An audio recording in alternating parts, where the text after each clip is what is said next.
The Connection Show. Inspiring hope.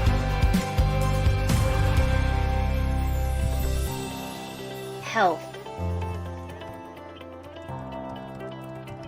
Healing. Sponsored by Brave Heart Workshops. Live with Jill Reynolds. Subscribe to our YouTube channel. Like our page. Share it. Subscribe to it now and click the bell so you don't miss any of our upcoming shows. The Connection Show, inspiring hope, health, and healing, sponsored by Brave Heart Workshops Live with Jill Reynolds. And joining me today is Chicke Fitzgerald. Welcome to the show, Chicke. Thank you so much, Jill. It's great to be here.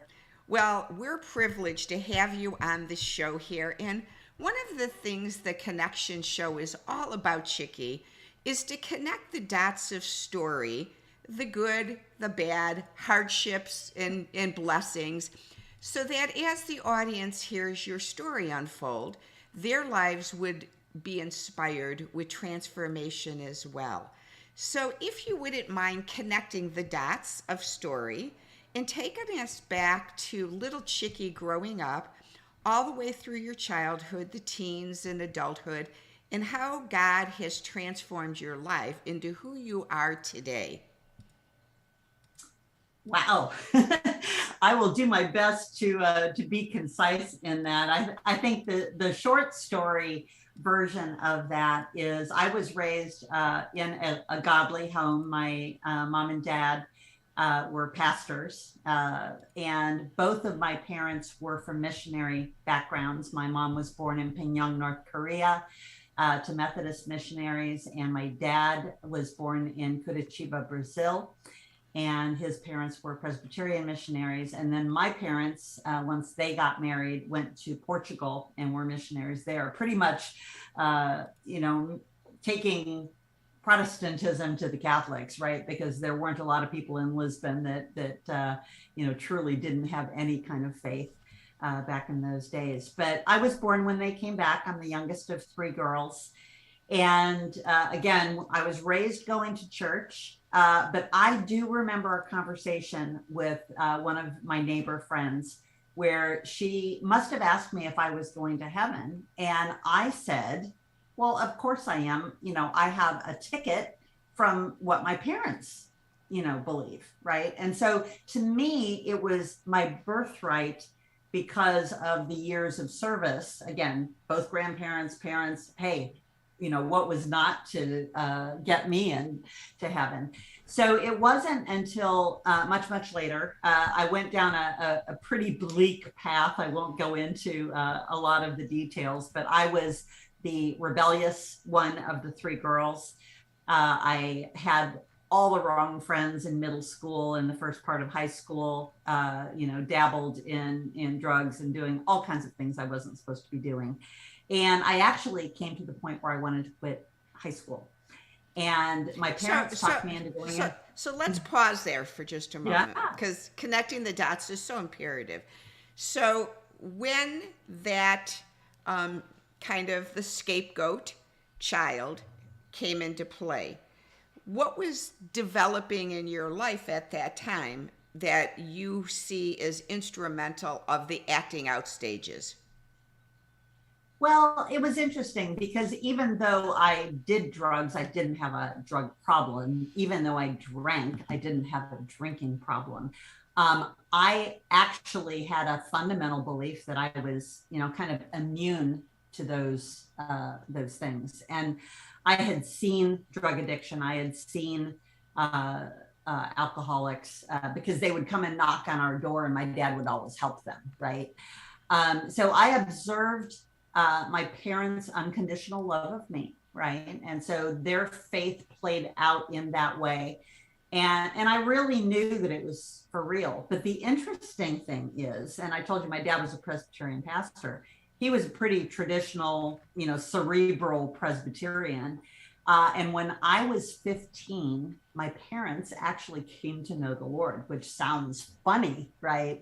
but they came into a personal relationship with Jesus and got involved in laying on of hands for the healing of people. And so all of a sudden, whenever I'd be sick, my mom would lay hands on me. And so again, it was kind of this outward in thing that I was watching it as if watching a play.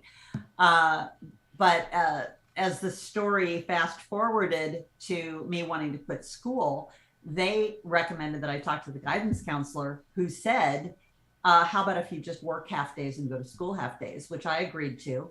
They tried to find me a job in a restaurant and all kinds of other places. My dad's best friend ran a Christian bookstore. So I ended up working in a Christian bookstore, selling Bibles, selling contemporary Christian music and books. And I was not living a godly life at all. But here's the thing, Jill, I started seeing my friends that I had partied with in middle school and high school coming in to buy Bibles, and not just Bibles, but Bibles with cases. Well, Presbyterians don't carry their Bibles to church, and they certainly don't put them in cases. So I thought, what is going on here? And so they started inviting me to a non-denominational church. And, you know the rest of the story. I ended up going and ended up giving my life to the Lord and just doing a complete 180 at 16. And so at 16 years old, then you actually invited Jesus into your heart. I did. Yeah. I did. But then I learned the hard lesson when I was, I guess, 19 or 20. I moved to Colorado, didn't get involved in a church. So I wasn't in a community with other believers. And I slipped right back down and even deeper than I did before. And so I had another period where, and I hadn't believed that could happen. I had heard the term backsliding. That was kind of a Baptist term in my part of the world, but backslid I did. And it wasn't until I was in my early 20s that I came back to the Lord and got back into fellowship and really have stayed there, the rest of my years. And so what was instrumental then in you after you backslid? What brought you back? So you say you were brought back, and I find, Chicke, that in life, again, I really do believe there's story in the story. And so I'm one of those that likes to take the video, pause it, and go back a couple of frames, thank you, and say what was going on that then brought you back. Well, again, I was just doing things that I knew weren't pleasing to the Lord. When it feels a little bit like the prodigal story, right? I mean, I wasn't eating slop out of a pigsty, right? But I was doing things that made me feel that way, right? And when you get a good long look at yourself in the mirror, and again, without getting into too much of the sordid details of that time in my life, I just didn't like what I saw. And I found a church, and I'm not even sure what the catalyst was. I was traveling Sunday through Friday every week of the year. I had just moved to Dallas, Texas, after 2 years of being on the road nonstop. I was working for a division of American Airlines in the computer side of the business, working with travel agencies. And I must have met someone, I actually don't remember that part of the story. I just know it happened and that it was life-changing to get back into fellowship. I had a couple that ran the singles ministry, and they just took me under their wing and got me through some really challenging times. And this was now in Dallas, Texas. You had left Colorado.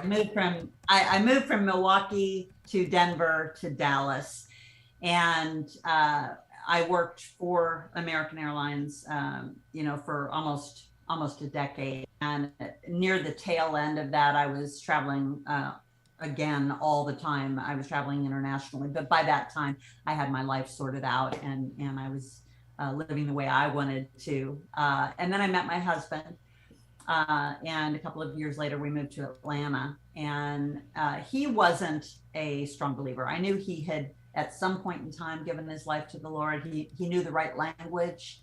And so I just hoped that would work out well.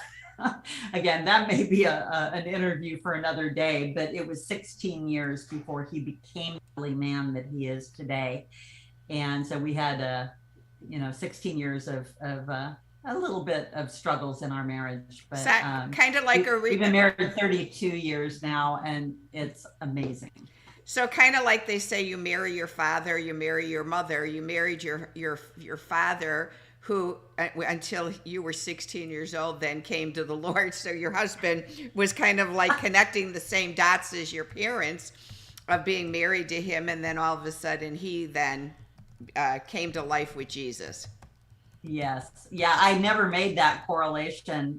Thanks for doing that, because it actually is instrumental of that time frame that passed. And it's interesting now because I've got a daughter who's 24, and she has made a decision to move to the UK and is living with a guy who is agnostic at best. And she's announced to me that she's now agnostic. And I told her, you know what, I don't think you really are. I think you're doing exactly what I did when I was 24. And so I think that time helped me be prepared for now, when, of course, now I'm a parent and have to deal with my children's choices. Well, and you just turn them over to God. I remember at one point my son, when he was ready to go off to college, and we had looked at Christian schools and stuff, and he chose a very non-Christian big university, the University of Kansas. And he just quite frankly said to me, Mom, I want to go away to college and I want to party and have fun. I'm going to go and I'm going to drink and probably do drugs and party, and that's what I want to do. And, I could have said, no, you're not. And, you do that and I'm not helping you. And it was like, just let go, right. And let God. And, and there were times that I would notice that he would have his Bible under his bed. It was like he'd hide his Bible under his bed. And yet there were so many places throughout I could see God at hand and at work in him.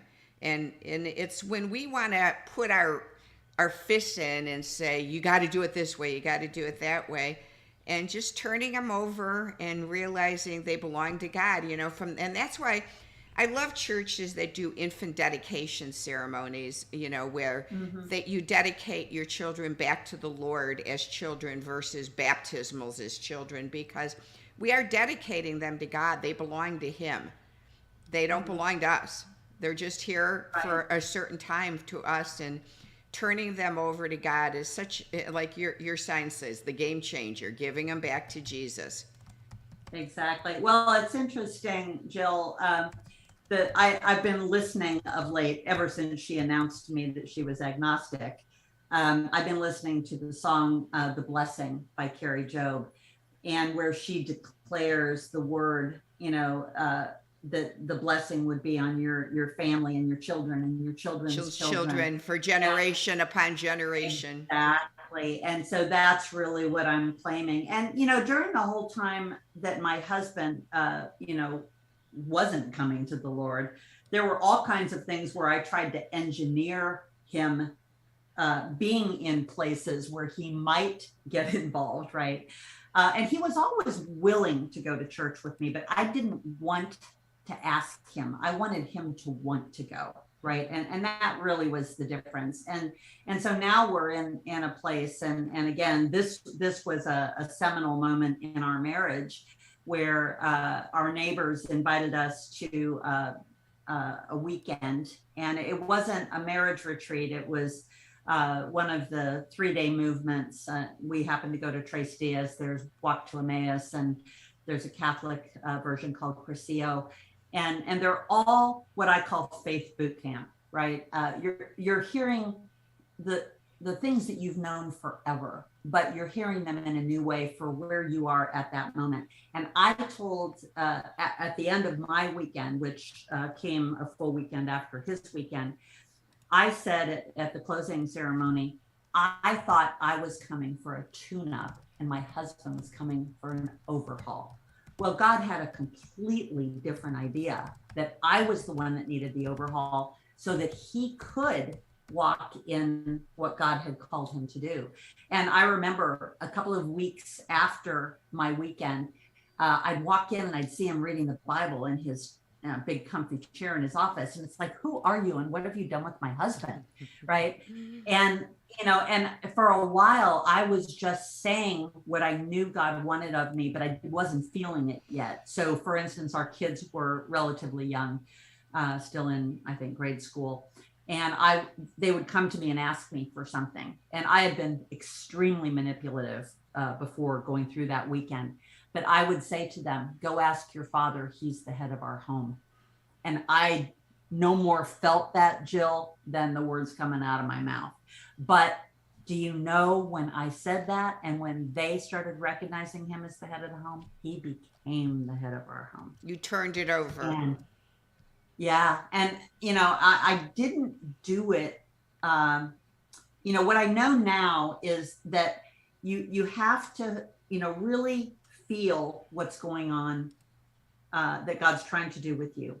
Then you can think about it, and then you can act and let go of the outcome, right? That is really the success in, for me, letting go, right? Mm-hmm. But as I look at where I am now, and I'm a serial entrepreneur. I've been on my own since 1996. I spent that first part of my career in travel technology companies. Then I launched my own consulting firm, and have had just a who's who of clients in the travel industry and the investment community.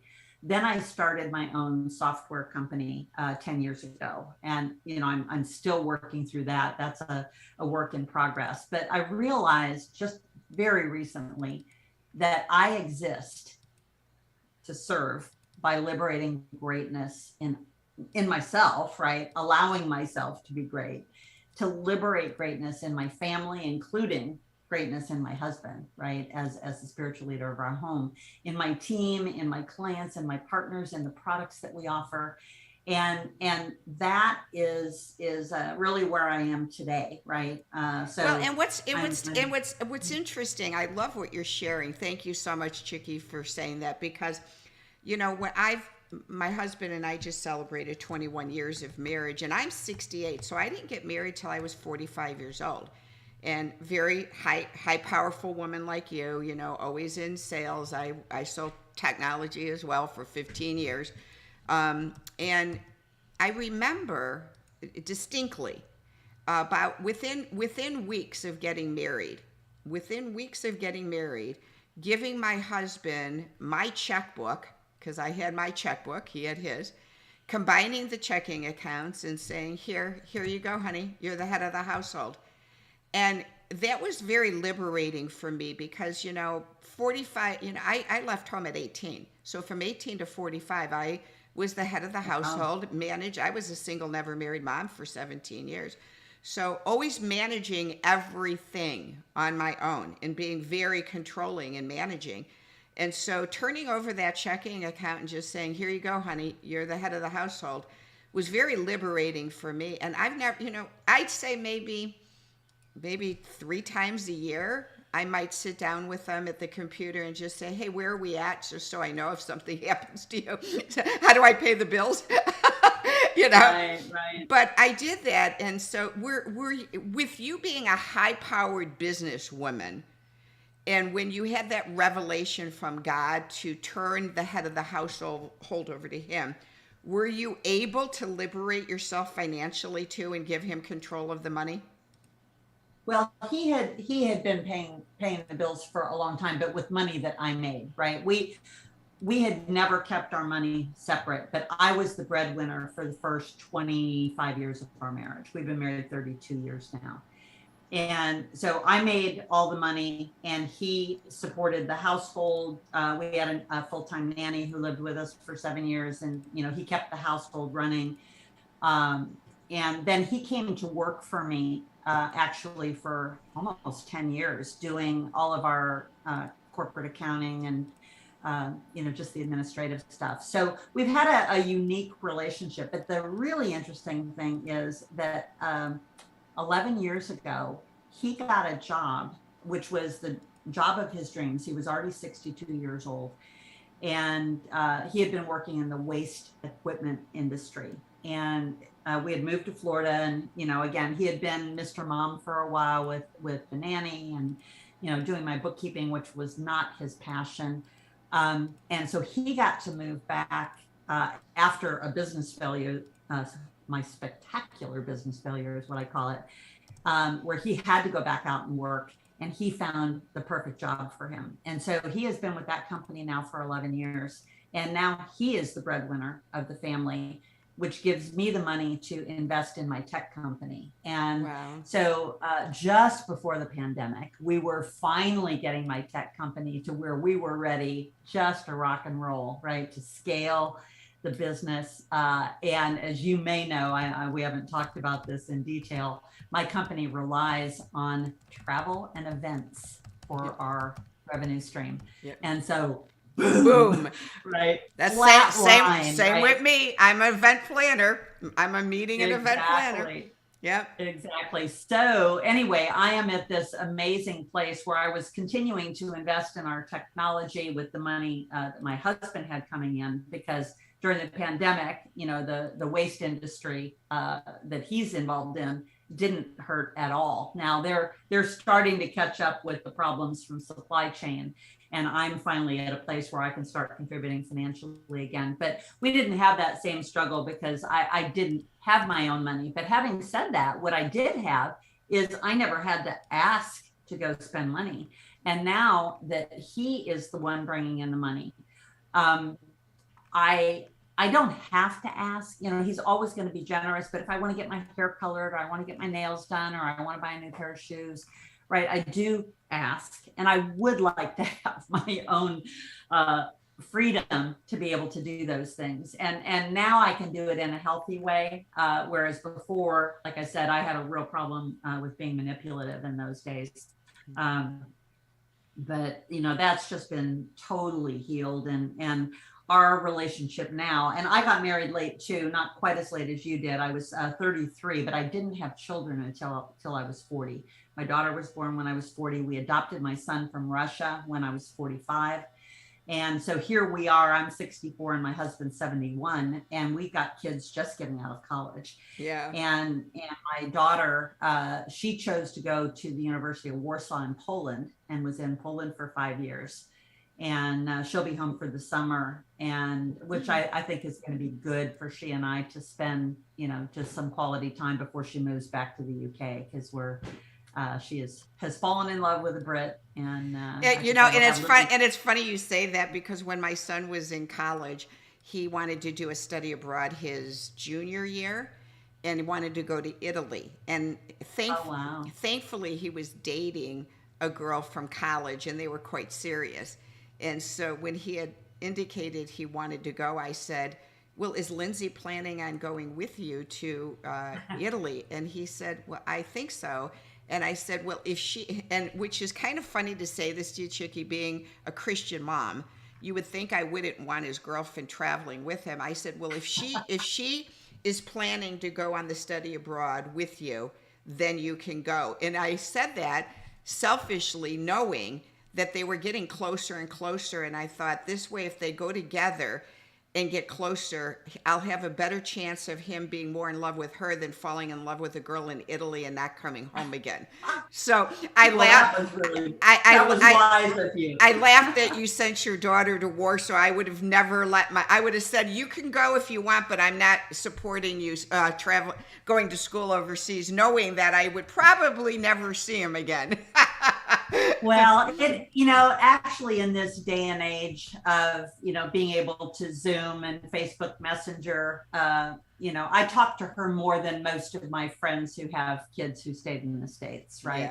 Yeah. And we FaceTime all the time. Now, my son, he just graduated from college, and he's been in Colorado, and will be coming back in another year, and he'll settle here. So it's been an interesting journey, but my husband and I love being empty nesters. So for anybody out there who's listening to this and, thinking about their kids, moving on and starting their own lives, it actually was the beginning of the best season for my husband and I. We've really, really enjoyed it. So transition over to your podcast show. Tell us a little bit about your show. What is that about? Well, I have been doing my podcast for 15 years. I have a format that I only interview authors. And part of that is I know how very difficult it is to launch a book. And so I want to be a part of, again, helping them achieve their greatness by being successful at rolling their book out. So I rebranded the show when I came out with my book, which is called The Game Changer. The show is called The Game Changer, and essentially my media business is all under that brand. I also run a community, an online community in conjunction with my show.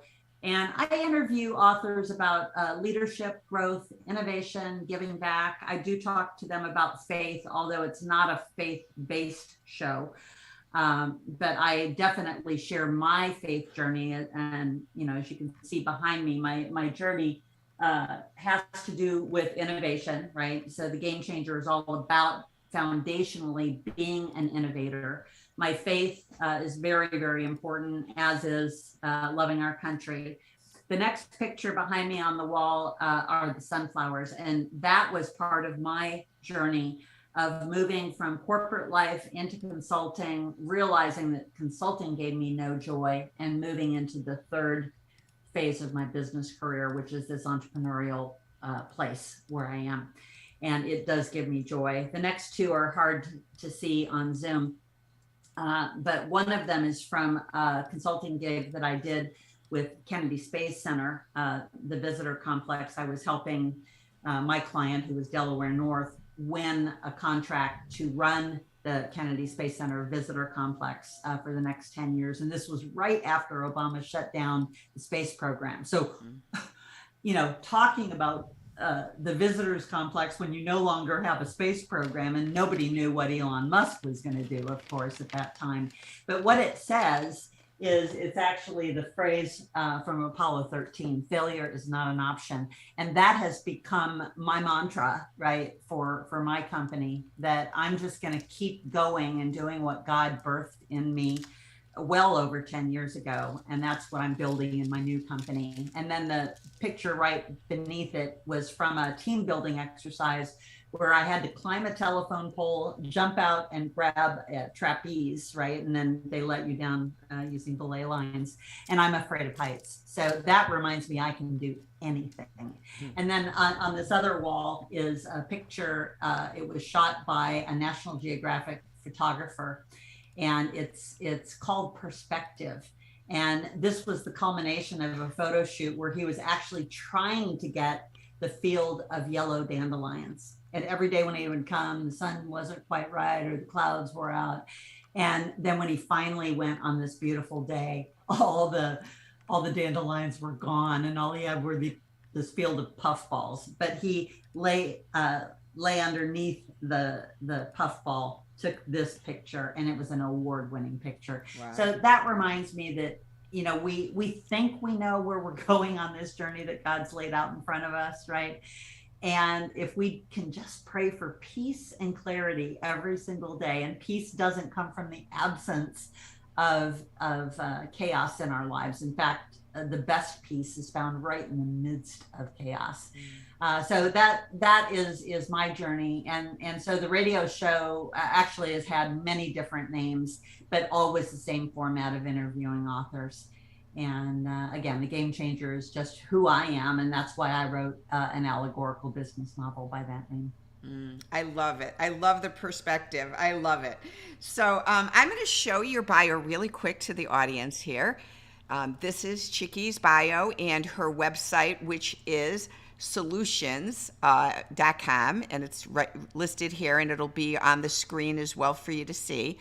So, and then again,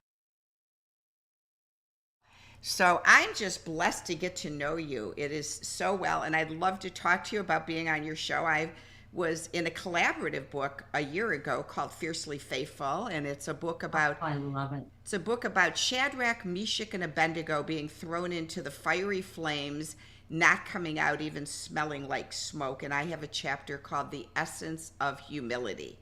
So I'd love to share. Sounds wonderful. Well, we will definitely do that, Jill. I would thoroughly enjoy that.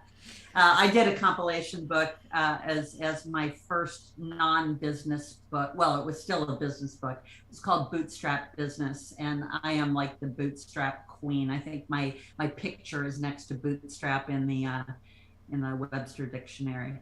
Awesome. And one of the things I noticed on your website that I took the tagline, reinventing your business takes imagination, and then the tag, where smart meets heart.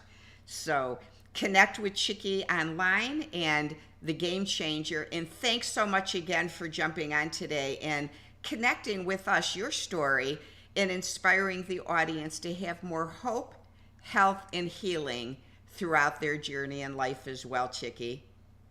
Oh, thank you so much, Jill. It's been, I love your style of interviewing. And again, I love the visual of the rewinding the story a little bit. It really helps to pull out the nuggets. Yes. God bless you. Have a wonderful day, everyone. Thank you for joining the Connection Show. Thank you so much. Hydrogen is used by health professionals as a powerful antioxidant and the #1 tool to fight inflammation. Studies show therapeutic potential in cancer, diabetes, digestive, and heart issues, and essentially every organ and system in the body.